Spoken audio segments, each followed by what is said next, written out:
Deixa eu chamar o Cristiano Beraldo para analisar esses números. Você, Beraldo, mais um instituto faz um levantamento e Flávio Bolsonaro e Lula empatados tecnicamente em um cenário de segundo turno.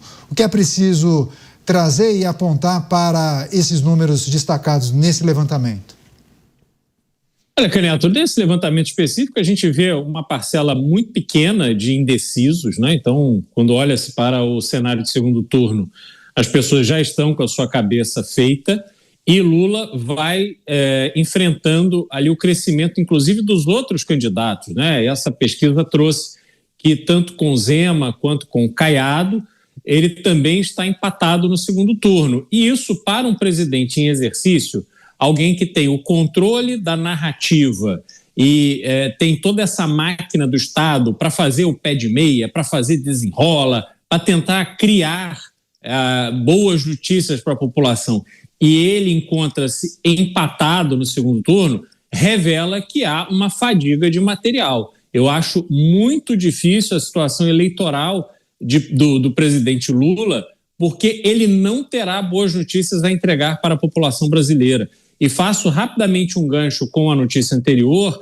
do desenrola, que foi muito bem analisado pelo Musa, mas é importante lembrar que os grandes vencedores do Desenrola 1 foram as redes de varejo. A população, com o apoio do governo federal, conseguiu ter um pouquinho mais de crédito e esse crédito foi focado para as redes de varejo, que são amigas do presidente, até porque, no mesmo tempo, houve a taxa das blusinhas. E agora, o que vai acontecer com o Desenrola 2.0 é favorecer os bancos para que eles reduzam a inadimplência e melhorem os seus resultados. No fim, o brasileiro, o interesse do governo verdadeiro em relação à população brasileira é sempre marginal. O brasileiro está sempre em segundo plano.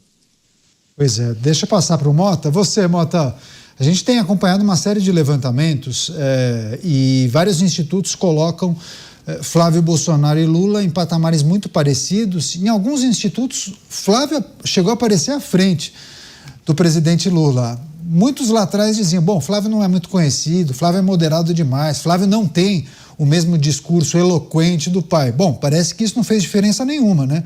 Mesmo assim, Flávio aparece empatado com Lula. Parece que não fez, né, Canhoto? Há algumas formas aí da gente interpretar esses resultados.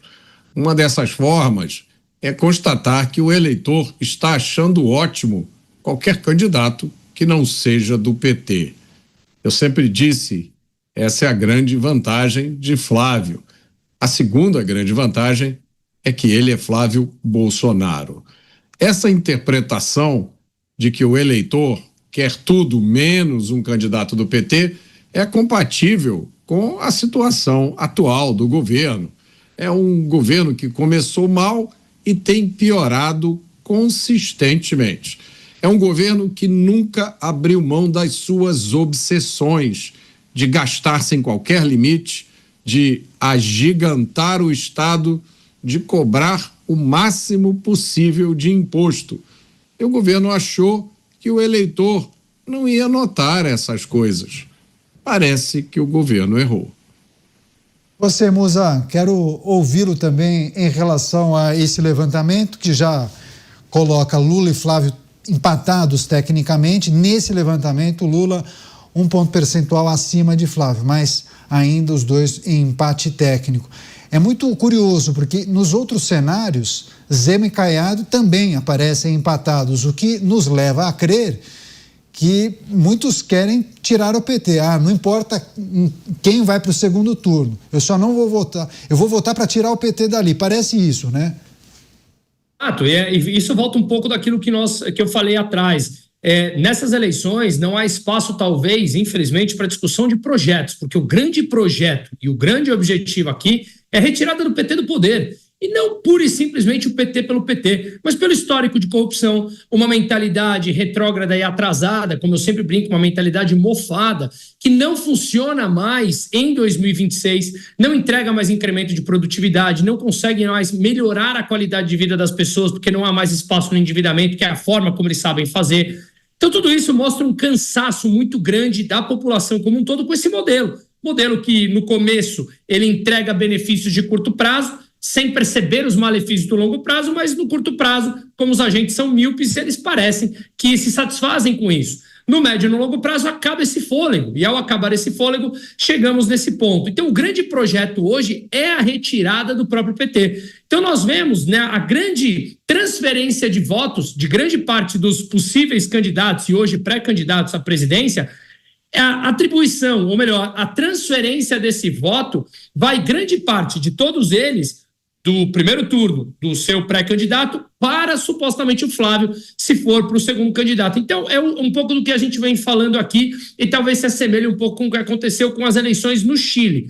Podemos ter um primeiro turno mais apertado, mas num segundo turno, havendo qualquer tipo de lógica ou credibilidade nos dados que estamos vendo hoje, supostamente com o mínimo de inteligência e bem arquitetado, a eleição está ganha. Matematicamente, o Lula não tem condições de ganhar no segundo turno se tiver essa lógica por trás dos votos. Não faria sentido a pessoa votar no Zema, votar o Caiado no primeiro turno e depois eleger ou optar pelo Lula no segundo turno. Então, dentro dessa lógica matemática, supostamente, ao que vemos nas principais pesquisas, ela estaria ganha. Mesmo que no segundo turno, ela estaria ganha.